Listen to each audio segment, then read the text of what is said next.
Good morning, everybody, and welcome to our accounting standards update.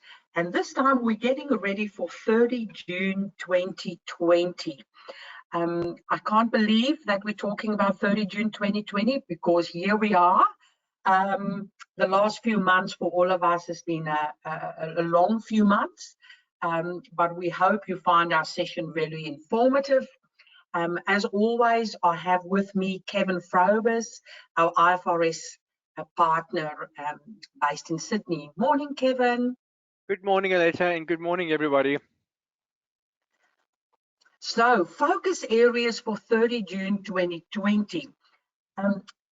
For for-profit entities, the key focus for 30 June 2020, initially we thought will just be IFRS 16. It's all about lease accounting.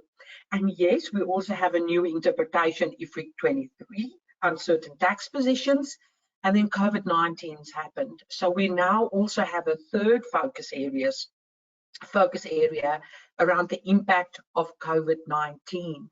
So for for-profit entities, three big focus areas: IFRS 16, IFRIC 23, impact of COVID-19 on 30 June 2020 financial statements.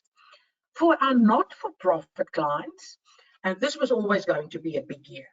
They have to deal for the first time with revenue recognition under IFRS 15 or in Australia AASB 15.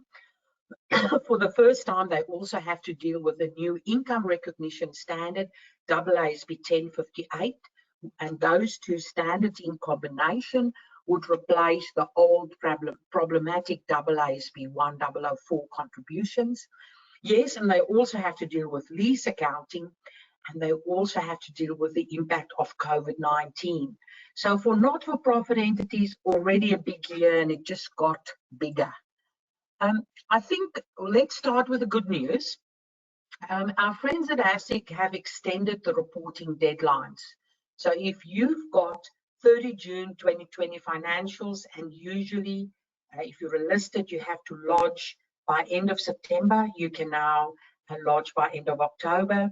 And for other entities which usually have to lodge their financials by end of October, they now have to lodge end of November. And the reasoning is not just because people are working from home and auditors and finance teams are sometimes finding it tricky to get financials done, to get audit done, but really to allow entities a longer period of time to consider their judgments, their estimates before they finalize financial statements. So that's good news. However, there's a part of my brain that says it's extending the nightmare because we all know busy season is going to be busy.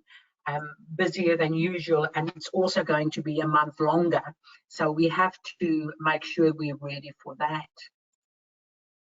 So after that high-level introduction around focus areas, Kevin and I have designed the session to focus on IFRS 16, which is for for-profits and not-for-profits of huge interest, lease accounting a big deal.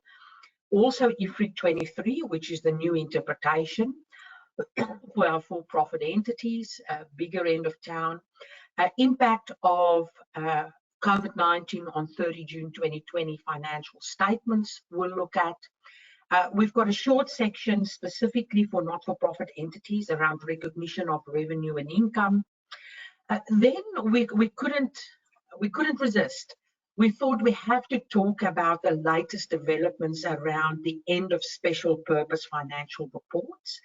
So Kevin will give you an update on the latest thinking, the deadlines, the extensions to the deadlines, and then also, finally, questions that directors should ask.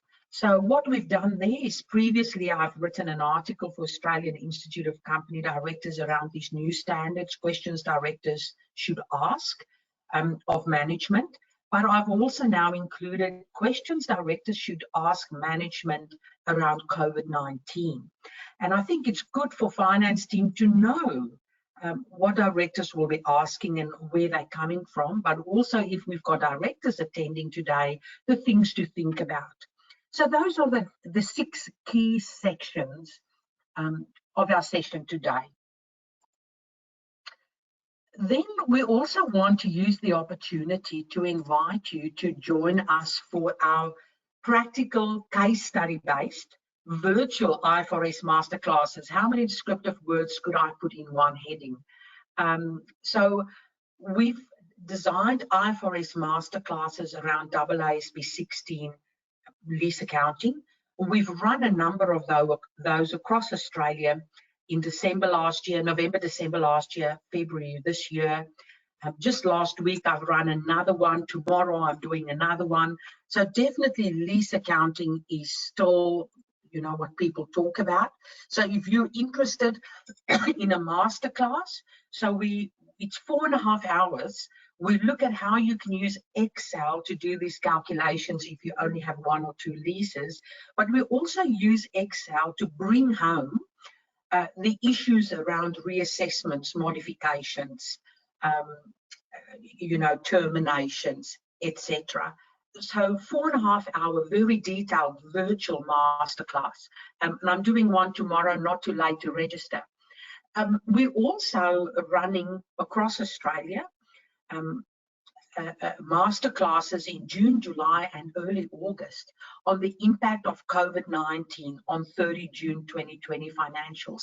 So that again is a deep dive, 4.5 hours with an IFRS partner, looking at case studies on contract modifications, rent concessions, impairment of right of use asset, creation of provisions, adjusting, non-adjusting events.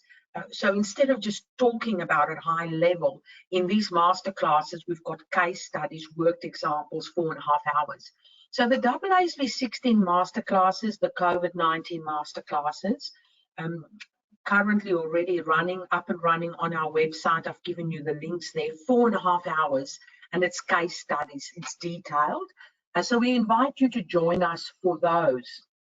The whole idea of these masterclasses is to get our IFRS advisory clients audit ready and to help them with what are the issues, what are the things auditors will ask. So what are the issues, what are the position papers you need, what are the calculations you have to put in front of auditors. So it's all about audit ready. And then lease accounting. Now, we've been talking about lease accounting, Kevin, now for 3.5 years. We've been selling video lead software as a service to entities with hundreds, thousands of leases for the last 2.5 years in Australia. We've got a list of clients in that space. But we're also doing outsourcing of lease accounting. So we are doing lease accounting for our clients. And we've been doing that for the last 2.5 years and helping clients to select the appropriate transitional approach, etc. However, there's an absolute increase in phone calls. Just this morning before the webinar, there was a query logged on our website. Please call us about video lead. We're getting daily calls now around lease accounting. Help us. It's nearly 30 June. The auditors are about to arrive. We thought we can do it in Excel. We thought we have it under control, and now rent concessions are happening. What do we do now? So again, I've got links there on our website if you're interested in software as a service, and a video where I talk about it. And also if you want to outsource your lease accounting issues to us, please contact us. So again, links to that as well. So that was a fairly long introduction, and I'll jump straight into IFRS 16 around leases. Now, IFRS 16 leases, as I've said earlier, this is something that is very important for our for-profit and not-for-profit clients. Lease accounting particularly has a big impact on financial statements, on balance sheets. Either if you have a number of leases, it has a big impact. On the other one is you could have one significant lease with all the extension options running for 50 years, big numbers. To do a net present value of the payments over the next 50 years, big numbers. So I've seen some clients with 1 or 2 or 3 leases that have a big impact. I've seen some other clients, with 700, 800 leases, 7,000 leases, big impact. So a lot of work in this space. This kind of process map, we've recently added a little block to it, Kevin, and the one in the middle, the green one. So as we work with clients and taking them on this journey to be ready for the auditors 30 June 2020, more and more things come to the front. And then obviously rent concessions as a result of COVID-19 has also arrived. But the process as we see it is you have to make sure you identify all your leases, including embedded leases. Then you have to gather all the relevant information, and it's not the information you've previously gathered, captured to do straight lining. It's a lot more. You have to determine the incremental borrowing rate for each lease, and we had that webinar in March where corporate finance helped us. You have to determine the lease term, and oh boy, is that a big issue. How do we come up with a lease term? How do we deal with undocumented leases? So it's just verbal agreements between parents and subsidiaries, or it's not even verbally agreed, but it's implied because we have been using this property for so many years and we'll continue to use it. So it's implied. So how do we come up with lease term? What is a realistic lease term? If we've got holdover periods, how do we do that? So absolutely, big problem area, and it has a big impact on the numbers. You know, if you're going to do a net present value calc for 20 years as opposed to 2 years, big difference. So really important area, and there's been recent IFRIC decisions around that. And the other one in the middle that we've recently added is around lease payments and determining the lease payments.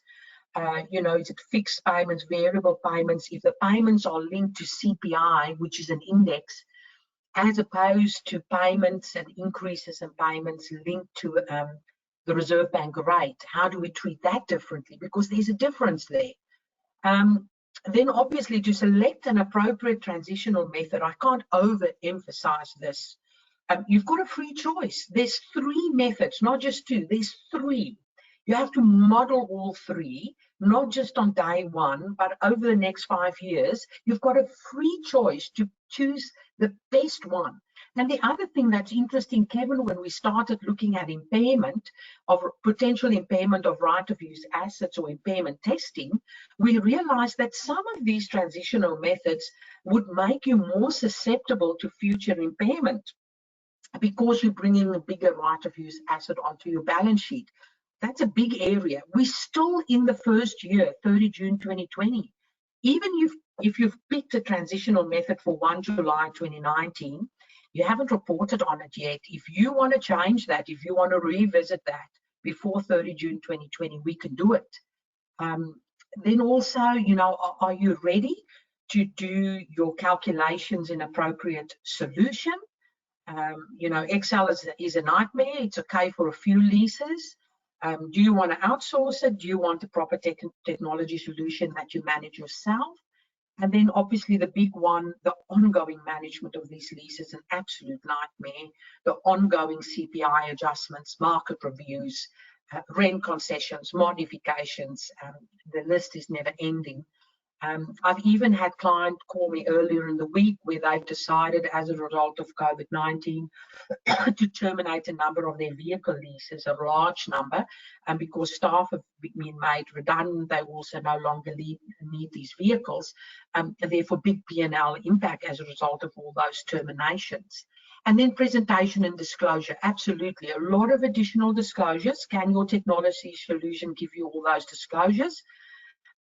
Do they know what the disclosures are? Can they give it to you? How do we tell the story? You know, in these master classes, how do we tell the story around a new lease standard? How do we tell the story around COVID-19? The tool we've got is the financial statements to communicate with users. How do we do that? So that is an overview. I'm not going to talk through the next few slides in great detail, but these are reminders. So first of all, if you have to identify all your leases, as I've explained in the previous slide, you know, is there an identified asset? Do we have the right to obtain substantially all of the benefits for the period of use? Do we have the right to direct how and for what purpose that asset is used throughout the period of use? So is that sitting with the supplier or the customer? And if it's not sitting with either of them, then we know it must have been predetermined, and who predetermined it. So quite a complex thinking. Look at all the B paragraphs, the guidance paragraphs on just deciding, do we have a lease or not? This is highly judgmental. You need position papers on this, whether you've got a lease or not. Big decision, because if you've got a lease, it's coming on the balance sheet. If you don't have a lease, it's usually a service arrangement that you would book as you receive the service and make the payment. So big decision here, great complexity, but we've discussed that before. But other things, do you have a lease register? Auditors, similar to the work they've previously done on fixed asset registers, they will now do extensive work on lease registers. So in IFRS advisory at BDO, we not only advise clients to be audit ready, we have a dual purpose. We also help auditors on auditing. And so we know from the other side what auditors are looking for. We advise our auditors on what to look for. And therefore, I think we're in a better position to help clients to be audit ready, because we know what their auditors will be looking for. And with a lot of our clients, we've already been liaising with auditors, explaining what our software does, how it does it, etc. And obviously, if you've got service agreements, have you considered whether there are leases in those service agreements? Or do you have any other arrangements that provide, an entity with the right to use assets together with other services? Gathering all the information, a lot of clients tell us we have it all. They don't have it all. We need a lot more information. And there's a few other things. You need to make judgments. You're now required to make judgments on whether you are reasonably certain to use purchase options, termination options, use extension options. So even if you had all the detail about extension options, termination options captured in the past, you never were required to make an assessment on or apply a judgment, document a judgment. What's your policy? How do you do it? What process have you gone through? The auditors will say, across all your leases, how did you decide? What was your process? Who were the decision makers? Document why you've made certain decisions, so we as an auditor can have a think. In our third step, we had incremental borrowing rate for each lease, not per entity. For each lease, consider the base rate, consider financing factors around that particular lease, consider asset factors, because we need to get ultimately to an incremental borrowing rate within similar economic environment, a similar lease term, similar value of an asset, similar security from a financing perspective, similar payment profile, in order to come up with your incremental borrowing rate. So what's the lease term? Now, this one, Kevin, are giving us nightmares. The number of conversations we're having on a daily basis to come up with a lease term.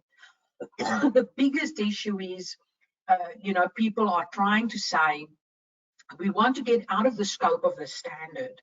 And the way we were trying to get out of it is to say we've got a short-term lease. And they're trying to say, listen, I've got a month-to-month lease. We can give notice on a month-to-month basis. The lessor can kick us out on a month-to-month basis. This is obviously a short-term lease. We're not going to apply the standard. Or, we had a 5-year lease, and after 5 years, we go into a holdover, which means month to month. Again, as soon as I get to the end of the 5 years, can I now start to argue short term? Now, the IFRIC has considered this, and in December, absolutely said no, absolutely not. We're not just looking at the month-to-month lease as a month lease short term. There's a whole process. And at BDO, we've developed this whole decision tree, which we've explained on numerous occasions around there could be situations where nobody can cancel. And that's step one.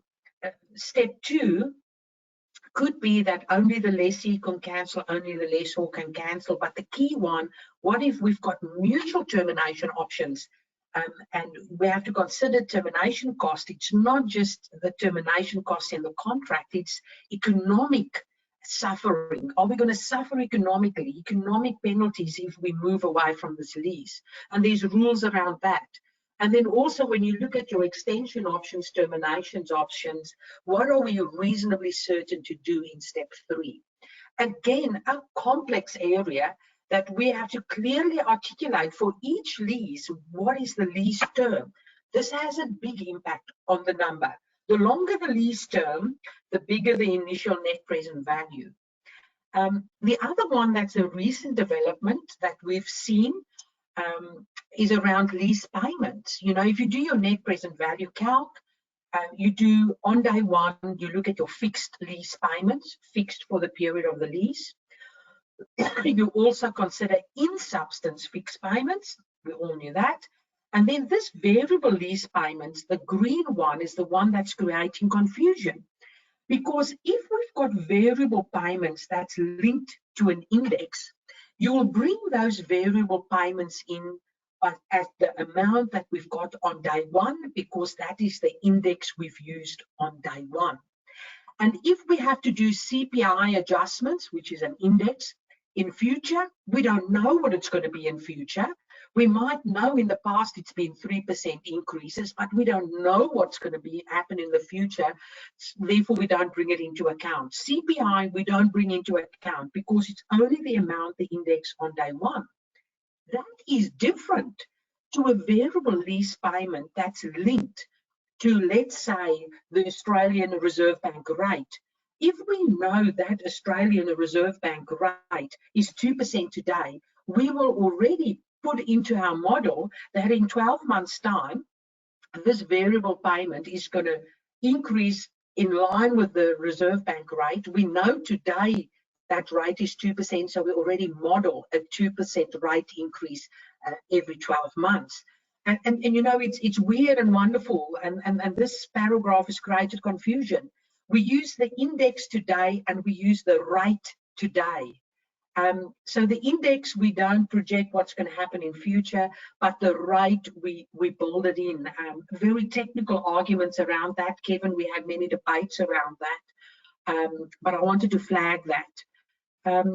Transition, 3 transition methods. I'll say again, full retrospective, not necessarily being used. People don't have the information, etc. Modified retrospective, modified one, quick and dirty, but it puts pressure on impairment testing, puts pressure on future profit.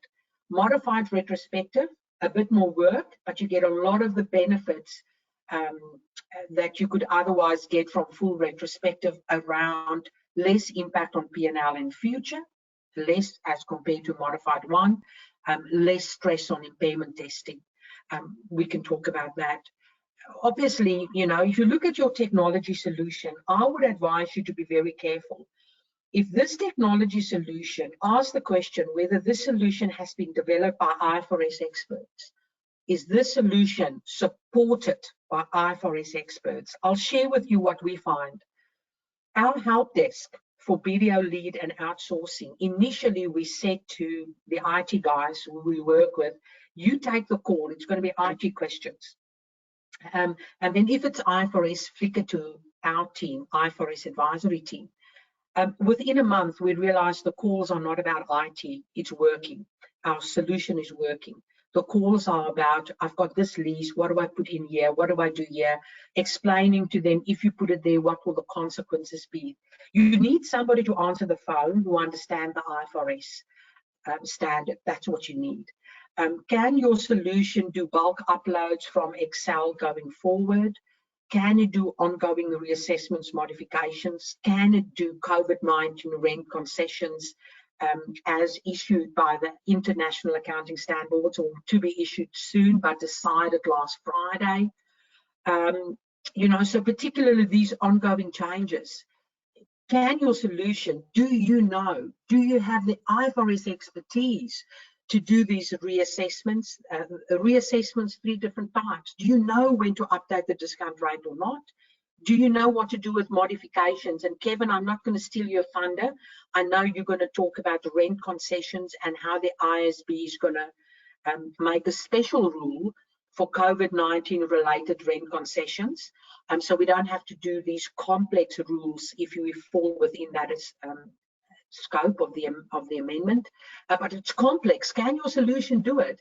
And the termination of leases can also lead to P&L impact. Do you know how to do this? Do you have people in your team that know this, or is this something you should outsource and let the experts do it? Presentation and disclosure, we need to tell the story. Extensive new disclosures. Can your solution give you all these disclosures?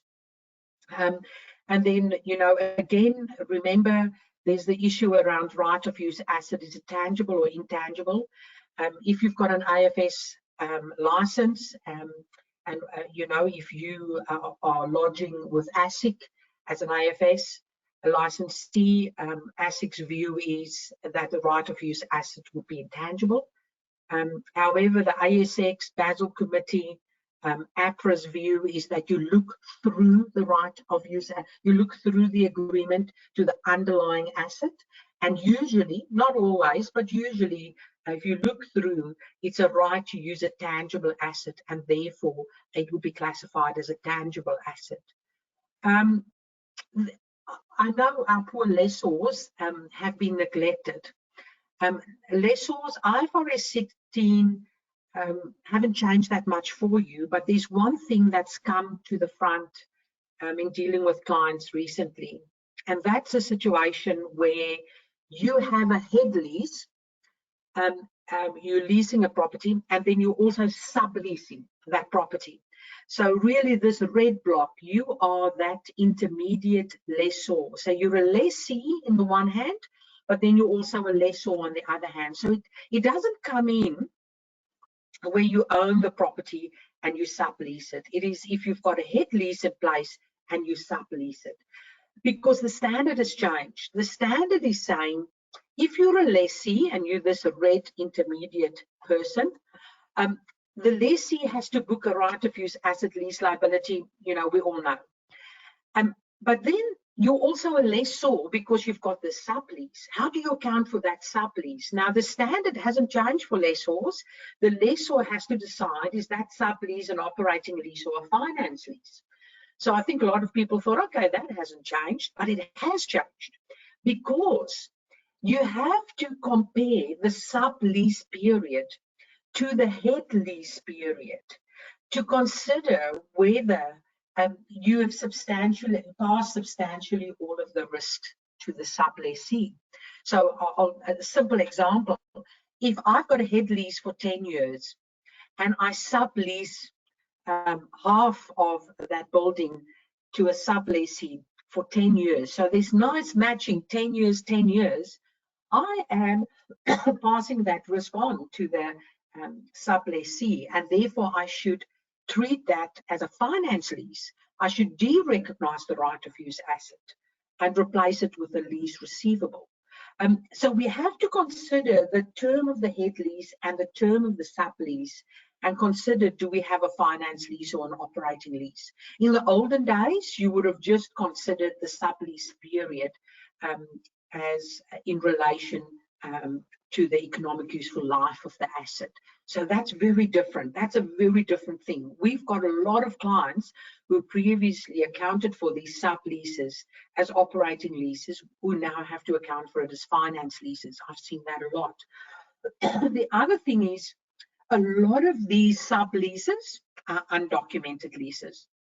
So you will have a parent entity would potentially be leasing the right to use the building. And then that parent entity allows a number of subsidiaries to use the property with them. So there's no formal agreement there in place. That sublease, maybe even not a verbal agreement, but it's an implied agreement in place. And, you know, the subsidiaries are potentially paying the parent something to use these properties, and maybe they're not calling it a rent expense. Maybe it's embedded in a management fee or a monthly management fee. And so again, we have to look for those embedded leases. So Within groups, we have to look very carefully for these. One subsidiary could lease the property and other subsidiaries also, sister subsidiaries also use it. And in particular, if you are going to account for that sublease as a finance lease under IFRS 16, there's complications. You have to de-recognize the right of use asset that you brought in under the head lease. You then have to recognize a lease receivable for the payments you're going to receive from the sublessee. The difference will be a gain or a loss. Quite often they are very similar terms though. And then also, it's important to note that you will retain your previously recognized lease liability because you still have to make those lease payments and you still have an interest expense on that lease liability. And you'll now recognize interest income on the lease receivable because we're acting in our capacity as a finance lessor. So it's interesting, you bring in a right of use asset lease liability, and then you keep the lease liability and you remove the right of use asset and replace it with a lease receivable. So again, complications, and it's just to be aware of this, to be able to identify this is the big risk. Kevin, that's the quickest I've ever talked about IFRS 16, my beloved IFRS 16, but I'm exhausted. I'm going to have a sip of water if you talk about IFRIC 23. Thank you, Aletta. And I must say, Aletta, it's good to hear you talking about some other issues that are arising, not because I'm tired of hearing your previous webinars, but because they really are important issues that are arising. And if you noticed in Aletta's presentation, a lot of judgment has suddenly emerged on the new lease accounting standard. So doing the calculations is one thing, but making decisions about lease identification and whether you have a lease and lease term and how those change, and interpreting contractual arrangement in undocumented leases, suddenly very, very important. And I think that's an indication of more and more entities are starting to adopt, and they're starting to come across all these big issues. So start early and go hard, I guess, is the message. In terms of IFRIC Interpretation 23, this is the poor cousin, I guess, in the new accounting standards. We focus so much in the last 3 years on the triple threat, the revenue, the income, the leasing, the financial instrument standards, that this one's sort of a sleeper standard that's been lurking in the background. So it's an interpretation dealing with uncertain tax positions or uncertain tax judgments, shall we call it. If we drop to the next slide, I'm going to go very quickly at a high level on this one. What the standard essentially does is it introduces the concept of probability into the assessment of whether an uncertain tax position should be measured and accepted into the accounting. Now, probably need to define what an uncertain tax position is. In my mind, when you start to hear words coming out of the mouths of tax experts, things like, in my view, this is likely to be accepted, or it's conditional on guidance being issued by the ATO, and they start to use those sort of disclaiming type languages, you start to run the risk of saying, well, actually, do I have an issue which is an income tax issue, which I've put forward to the ATO, and they may not accept that because perhaps there isn't very clear guidance on it. Perhaps I've taken a rather liberal view on how to interpret the Tax Act. And I guess the best example of this is transfer pricing. Transfer pricing, there's lots of rules and guidelines and all those things in the market, but often we find that positions put forward by organizations in terms of transfer pricing policy don't necessarily get accepted. And then there's this period of uncertainty when the entity is waiting for that to be accepted by the ATO, or the ATO to give guidance on whether it will actually be approved in, let's say, the income tax returns, all those types of things. Those are uncertain tax positions. But this interpretation is quite narrow to a degree. It actually applies when the tax position put forward by an entity, when it is probable that that position will be accepted, that's greater than 51%. It doesn't apply to those. It applies to the ones when the probability of being accepted is less than 50%. So this is really focused on those where there is, shall we call it, some real doubt in the minds of management or the board. And what it actually does, it requires you firstly to assess whether you're in the standard, so whether you've got a income tax position where the probability is assessed as being less than 50% of acceptance. And then what it does, it goes from there and says, well, all right, how do we then measure that in the actual calculation of our liability or our income tax amounts in our balance sheet? You will actually use those probabilities and the assumptions in computing the deferred tax pretty much on, shall I call it, a weighted average basis perhaps. Now, moving forward from this, the trick in this season is to know that this standard applies, because measurement basis applied for previous uncertain tax positions will have changed. If you haven't been aware of this and you fall into this interpretation's scope, the measurement of the amount in the financials may change, as well as, well, prior adjustments in terms of actually transitioning to it, and then disclosures. And the disclosures are really important in this case. So please don't forget this standard. If I look to the next slide, and this is probably more for for guidance in terms of indicators of what to look for. This is my language, not out the standard. These are my indicators of what I think you should look for to kind of trigger whether you might need to consider whether this interpretation applies. Things like experts offering opinions, where things will be accepted by the tax authorities, but they say there's a probability or a range or an uncertainty in their language, where they disclaim their opinions or their views with words like likely or more than likely or less than likely, and caveats and conditions that exist, such as the ATO has to still issue a ruling on this. Probably a good indicator. You need to think about whether this interpretation applies, get into the assessment of probability, then actually work forward on whether you actually take that into account in your measurement. The practical considerations are, and this is for entities and groups and anybody really in the group, even internationally in other countries where there might be uncertain tax positions, put a register together, evaluate the merit, get an expert involved, document whether the outcome is probable or not, which will then establish whether you're in the standard. If you're below the 50% mark, that's probably a significant judgment which needs to be considered for disclosures. And then you need to actually work the measurement and the calculations out. Do you actually weight those calculations or work those amounts into your calculations to develop an expected or most likely amount in the measurement of the position in your financials at 30 June 2020? And then finally, can your documentation, judgments, and so forth stand up to the board, audit committee, and the auditor when they come and ask the questions in order to audit these things? All right, so that's uncertain income tax positions. I'll leave that with you for now. Don't forget the sleeper interpretation, which is this one during the busy season, while we're focusing on all the others. Right, I'll hand back to Aletta now. She's going to start our section on COVID-19 and the impact on financial statements. Thank you very much, Kevin. So I just, absolutely, IFRIC 23, it's this interpretation that really has been overshadowed by all these new accounting standards and now by COVID-19. So I feel sorry for this interpretation. So we want to make sure it's on your agenda, on your radar. So the impact of COVID-19 on 30 June 2020 financials, as I've said earlier, we are in the process of developing a whole 4.5-hour virtual masterclass looking at all the ins and outs and the case studies, because talking about these at a high level is not always that useful. It's when you start to crunch the numbers that you run into difficulties.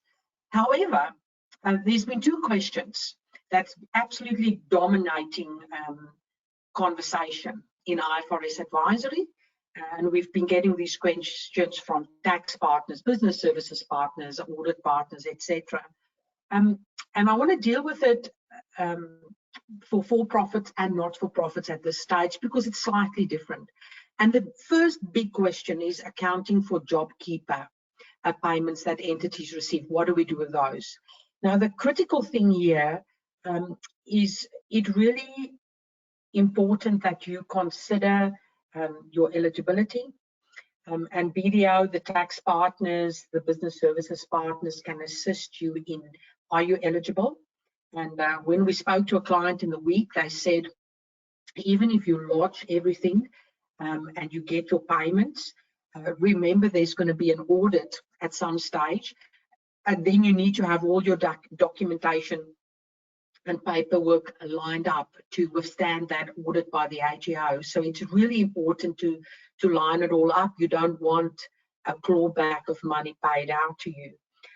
I think it's really important to read around JobKeeper to understand the rules around it and how then that flows onto accounting. So my understanding is that, in very simple terms, if I make a payment of, let's say, 1,500, which is the minimum amount, to an employee for 1,500 for a 2-week period, I make it to an employee whether they work for me or they're not working at the moment. But if the employer make that payment, 1,500 every 2 weeks, and that employee meets eligibility criteria, has given permission for the employer to claim JobKeeper on their behalf, because we can't have a number of employers claiming JobKeeper for the same employee.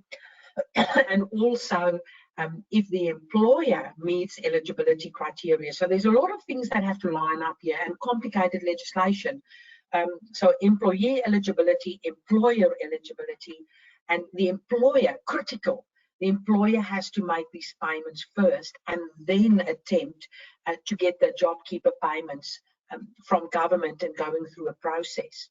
So really the issue here is whether, from an accounting perspective, I'm not making a judgment on whether people are eligible or not, but from an accounting perspective, whether the employer is acting as a principal or an agent in this transaction. Because if they're a principal, it would be gross accounting for this. You'll have your payments coming in and a payment going out as an expense. So you'll have income and an expense. If you're an agent, if the employer is an agent, it's a net presentation, which, if it's exactly the same amount, has no impact. So it's not somewhere an income and not an expense, but obviously the impact on P&L for both of these are the same. So our understanding is, due to the risk that the employer is taking in Australia to making a payment to employees, doing all this work, and then trying to get the money from government, the employer is acting as the principal. So that's our key reason. And we are issuing our monthly accounting news tomorrow, where we further discuss all the things we considered in making that assessment. But ultimately, you know, some people thought maybe the employer is an agent because we're just a conduit for management, for government, and just doing the admin on behalf of government. I don't believe that's the case. If an employer makes these payments to employees and for some reason there's an issue with the audit by the ATO, government will claw back from the employer, and therefore the employer is at risk. What that therefore means is the employer would have to account for the receipt of the JobKeeper payments, and the question is which accounting standard. So if you're a for-profit, you would apply AASB 120, which comes within the definition of government assistance.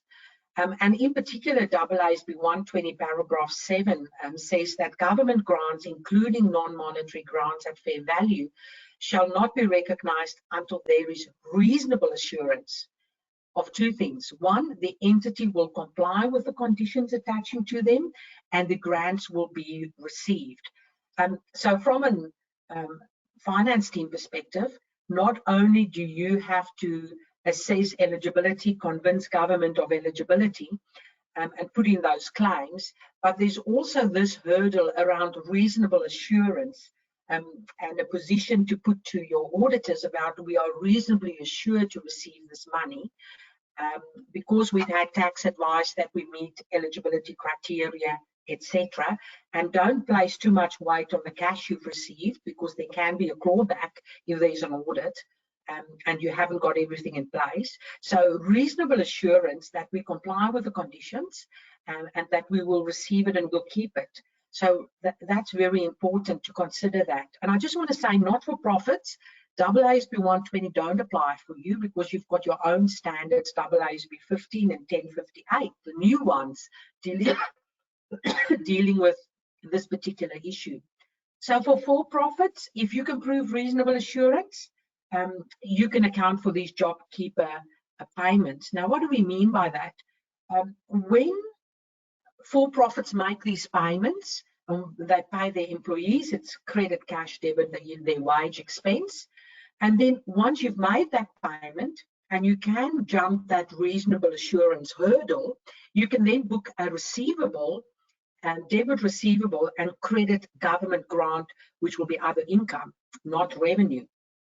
So it's really important that, you have to assess reasonable assurance before you book this government grant and this receivable. The other thing to note is, when you then receive the cash, obviously it's debit, cash, credit, the receivable. The other thing to note is, when you book this journal, you can book it once you make the payment, even though you haven't received the cash yet, as long as you can jump reasonable assurance. And then the other thing is, you cannot say, I'm going to get JobKeeper for the next 6 months. Therefore, before 30 June 2020, we book JobKeeper payments for the next 6 months as a receivable. And therefore have this big receivable, 30 June 2020, and credit government grant for that amount. It will only be on a week by 2 week basis once you pay it, because you want to make sure, if we go back to the previous slide, that you comply with the conditions and that you will receive the grant, and you need reasonable assurance. So you need to know that staff is still employed by you, you're still making the payment, the JobKeeper legislation hasn't changed. So it would not be a good idea to book a big receivable and a grant for the next 6 months, because we don't know what's going to happen. And similar to not booking an intangible asset for employees, because you can't control employees. Similarly here, we wouldn't book a receivable because we don't know whether employees move to other employment, find employment, etc. And also, we don't know what's going to happen with the JobKeeper legislation. Under COVID-19, it feels as if things change really rapidly, at least not on an hourly basis anymore, now a daily basis. And then the other question is, how do we present this in our financials? So first of all, do you have an accounting policy on how you present your government grants? So if you have an accounting policy, whether that policy will say we present it gross or net, depending on that policy, you will account for it. Gross presentation, you'll have other income and wage expense. Net presentation would be the other income would be offset against the wage expense. But, first, do I have an existing policy because I've previously received government grants or assistance? And if I have a previous or existing policy, I have to apply that. If I don't have one, I've got an accounting policy choice and I can develop my accounting policy. But again, it's really important to look at these very carefully. I know there are also a lot of other government stimulus that entities receive, and in coming months, we will in our newsletter include articles on how to account for those. The focus to date has been on JobKeeper, and it will be in accounting news tomorrow. The other thing is for not-for-profits. For not-for-profits, similar thinking around making sure that you meet eligibility, etc. Please do that. And if we assume you meet eligibility, we do believe the employer again is the principal. You would apply for JobKeeper under AASB 1058. And the reason is you don't have sufficiently specific performance obligations to get into AASB 15, because quite often these people don't even have to work for you. You can stand them down, pay them 1,500 and get JobKeeper.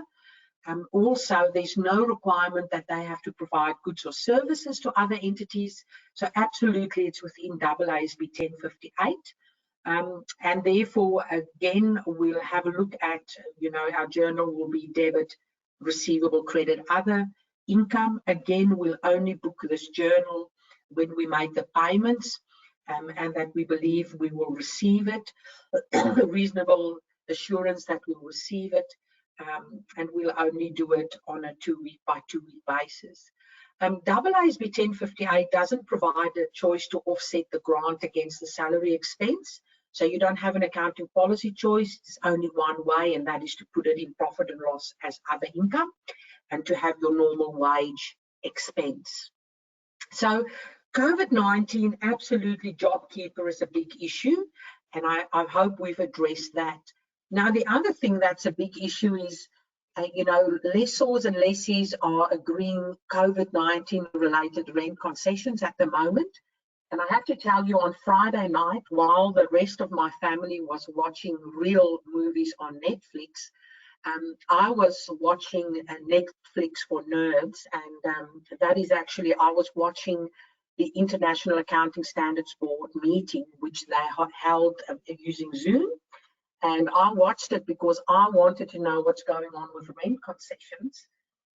Not the best thing to do on a Friday evening. I think I've now firmly established myself as a super nerd. But we have managed BDO on Monday to put out a document explaining the decision made on Friday night. It will only be issued in a standard around the 28th of May, but at least we've got all the decisions. And today in the handout section, I uploaded the PowerPoints, and I uploaded that document. And tomorrow in Accounting News, there's an article on it if you want more details. But Kevin, I'll hand over to you to discuss rent concessions in more detail. Thank you, Aletta. And Aletta's right, this is becoming a really interesting area in terms of the new lease accounting standard. It's almost like a double whammy. We got the new lease accounting standard, we then adopted it, and then halfway through or towards the end of the year, we suddenly got this mammoth adjustment that's affecting large swaths of portfolios of especially property leases. I think the first couple of slides are actually to run you through what the standard says should be done, shall we call it, in a normal environment. So if you get a rent concession or there's a negotiated change to a lease agreement or a change in the scope of a lease agreement under normal scenarios, assuming we didn't have COVID-19, this is the steps you would follow. The first thing you would do is determine whether the change is a change in the scope or the consideration of the lease. And if that's the case, you would then assess whether that change was actually part of the original terms of the condition of the lease, or whether that actually was a change to the terms and the conditions to facilitate that change in scope or consideration. If it actually changed the original terms and conditions, you have a lease modification. Now, the lease modification is interesting because what that means is you've negotiated with the other party, you've come to an agreement, you've changed the terms, and it has changed the scope or consideration of the lease. And scope might be something like the lease term, consideration might be something like the amount you pay over the life of the lease. Those are all sorts of changes. If those changes are negotiated and they change the terms of the original contract, you have a lease modification. If those things are changed, but they are changed in accordance with terms that already exist in the contract, it's not a lease modification. It's just essentially a variable lease adjustment, which posts through to profit and loss. So this is really the framework you need to use. Now, with rent concessions in a COVID-19 world, the big issue here is that you might have many of these, and of course there's lots of them happening at the moment across the globe. So the question is, first of all, do you have a rent concession that's agreed with the other party? Most likely you do. Couple of interesting questions there. When is it agreed? Because I know of a lot of lessees who are currently just not paying their rent in the hope that they will agree a negotiated settlement with the landlord. That's not a It's not a lease modification yet. It's not even a rent concession because you just haven't paid in accordance with the existing terms. What this is you've actually agreed it with the other party. Now you've changed the scope or the consideration, and then you've got to decide whether the change actually was in accordance with the original terms or whether it changes the terms. Where you can get stuck on this in a COVID-19 world is whether or not the terms are actually changed or whether the change is in accordance with the original terms, because some people aren't really clear, including like some of us who read the contracts, on how some of these force majeure contract terms apply. And there's some really kind of tricky terms that are generally put in there and everybody kind of just walks right past them. But now that there's this massive pandemic, some of those in the legal world are actually starting to trigger, or we think are starting to trigger, but without formal legal advice, you're not really sure if the change that is being negotiated as the concession is in accordance with those terms that already existed, or whether you're actually agreeing new terms that never existed in the original contract. And that determination is proving complex. It's time consuming, and also if you've got large lease portfolios, like 200 property leases, and they're all affected in different countries, entities just don't have the time for that. So what we're trying to avoid is the modification amendment. Sorry, let me go back one slide. We're trying to avoid the modification steps if we don't know they are modifications. That's really the big thing. Or if we can't assess whether everything is a modification in our portfolio because there's too many changes.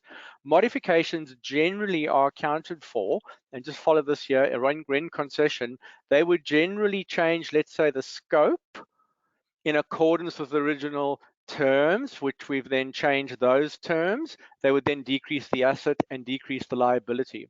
But what this a practical expedient has, that's come out very recently, and it was agreed to on Friday, is actually to bypass the modification determination, because it might be time consuming, it might not be clear, and essentially account for the rent concessions that arise from COVID-19, that affect the lease payments up to a period before 30 June 2021, and a number of other conditions, essentially account for those without trying to go through this modification determination and this modification complexity, and essentially treat those as really just variable lease adjustments, which would actually then most likely be a negative or a negative variable adjustment to profit, which often would be a credit.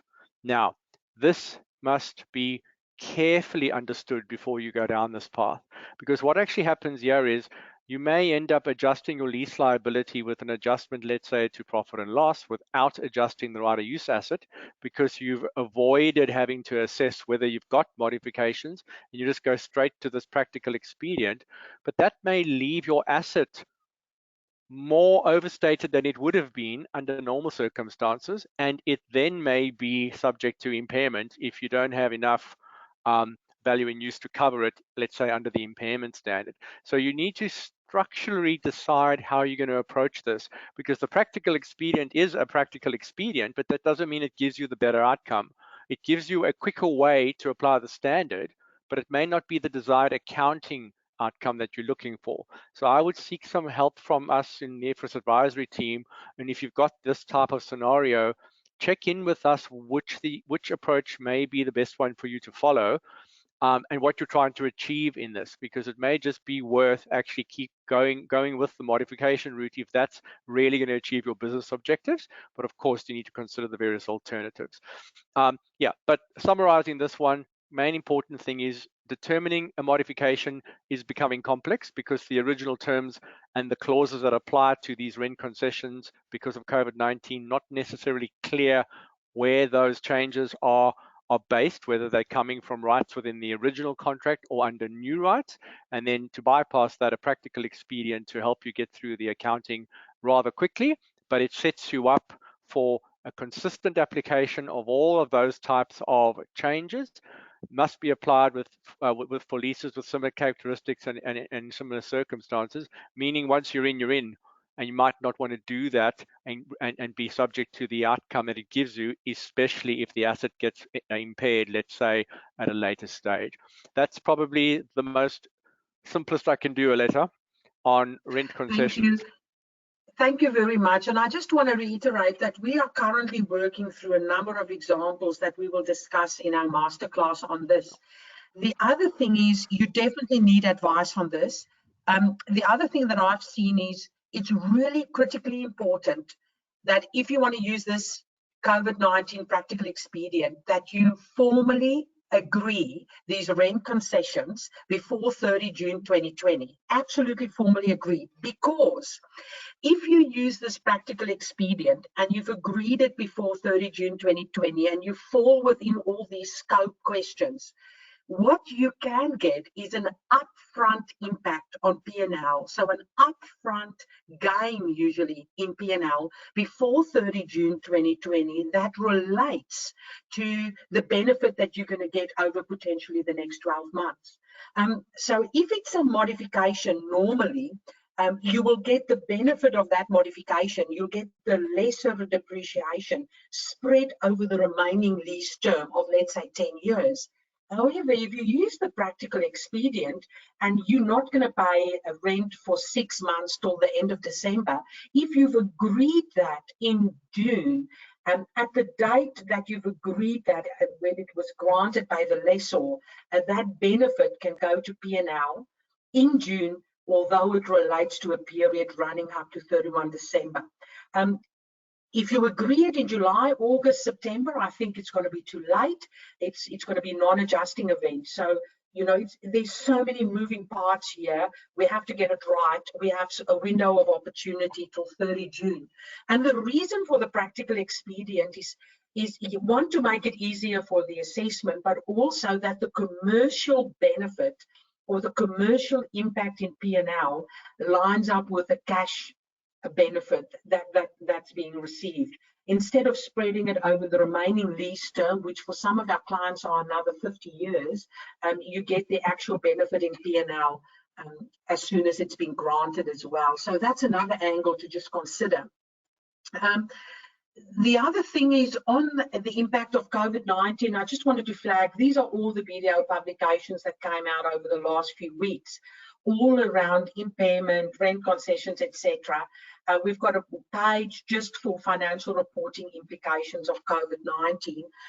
I've just put all of that in there. And then some of the other things that we'll discuss in the masterclass at length, the impairment of assets, going concern, cash flow modeling to do that assessment, revenue recognition, modification of contracts, how does it impact revenue recognition, provisions for terminations, restructuring provisions, and obviously leases, lease conditions, etc., rent concessions. For not-for-profit entities, when we look at the recognition of revenue and income, Kevin, I suppose I will, you're happy to run through this? I know we've got a time problem. I think let's go quickly. I just want to make a comment that I've come out of a pretty bruising couple of months on research grants.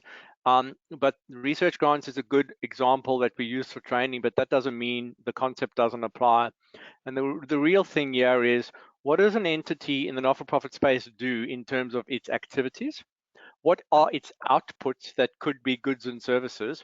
And what are its outcomes as a not-for-profit, its stated objectives?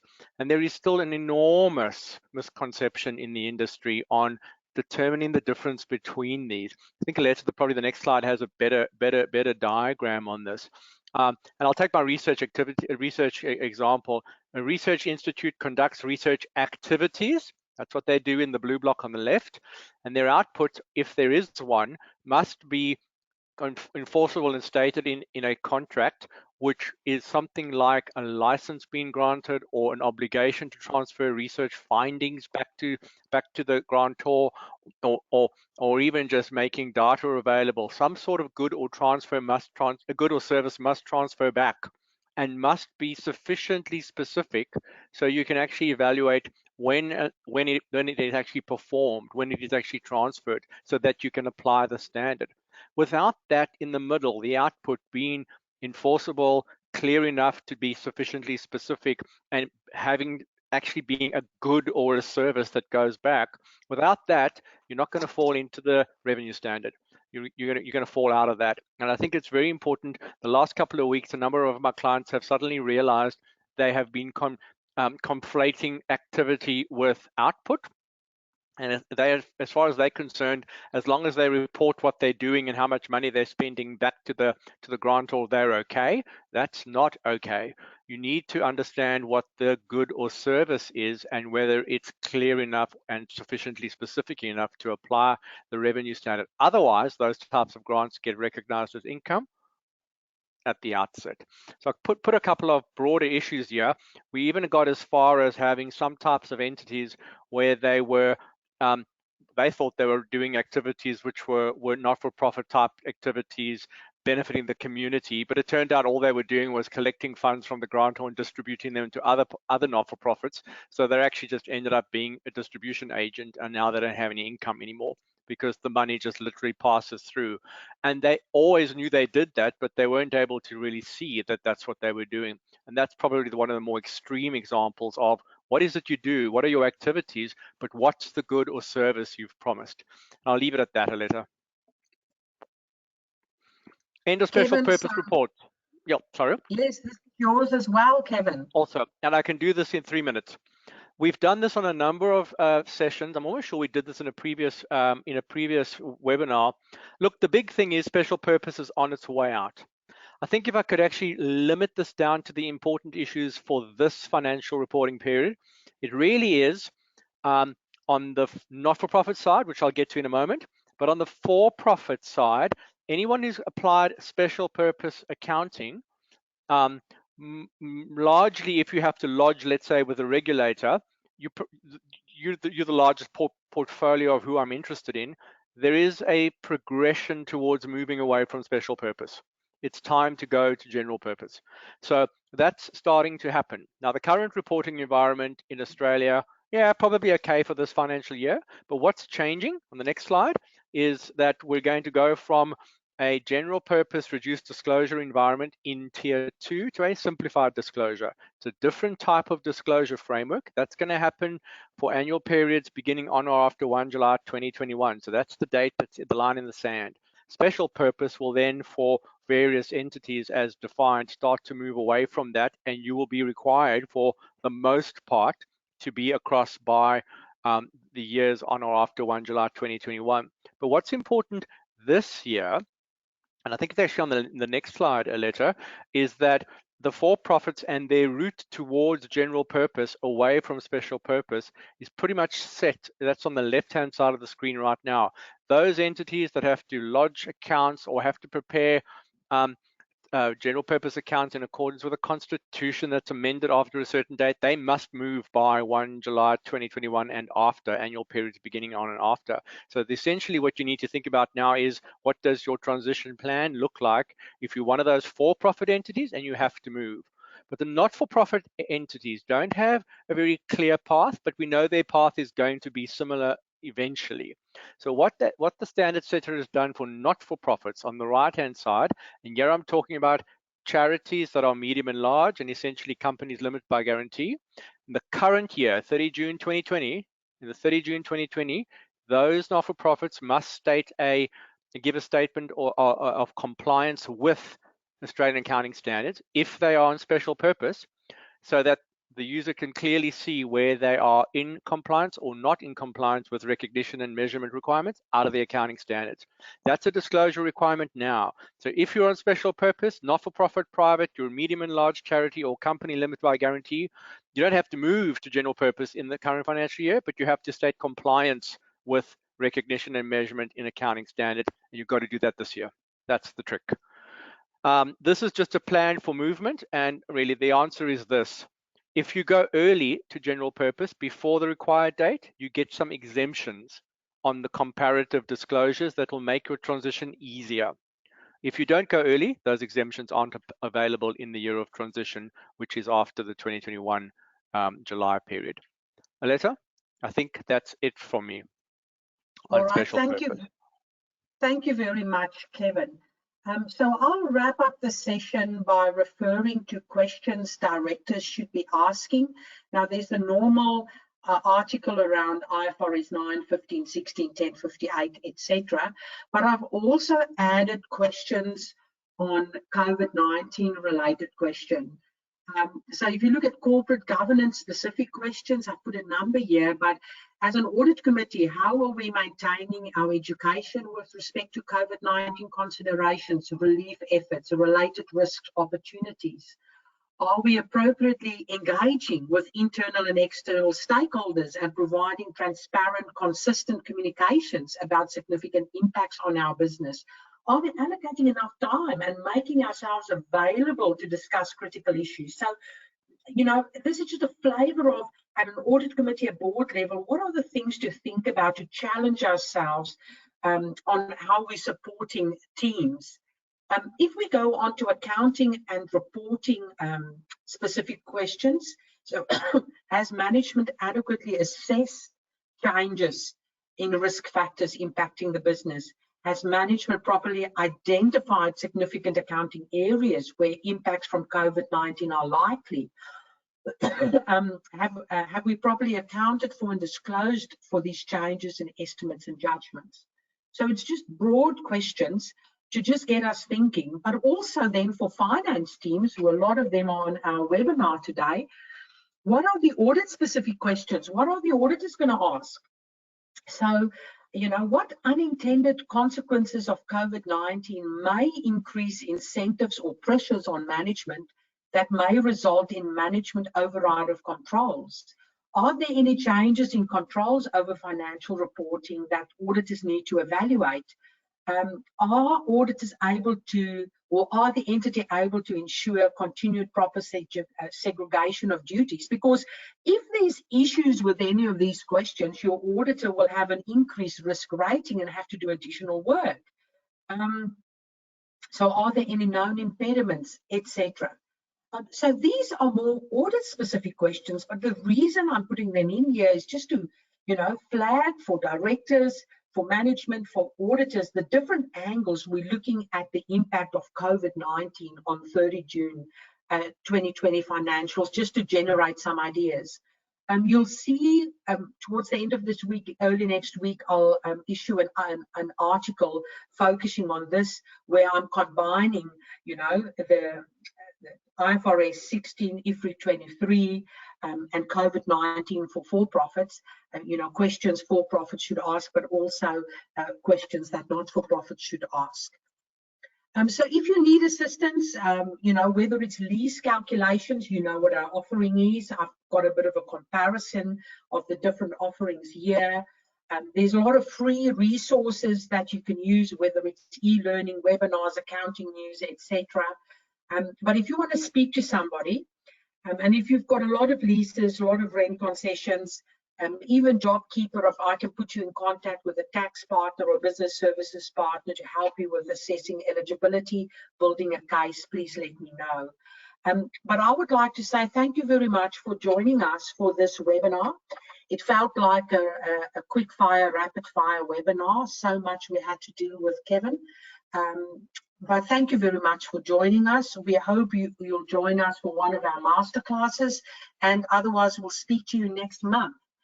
Kevin, goodbye, and thank you very much. Hi, everybody, and have a good day. All right, Kevin, you have a good day too. Thank you, everybody. Take care. Stay safe, stay sane.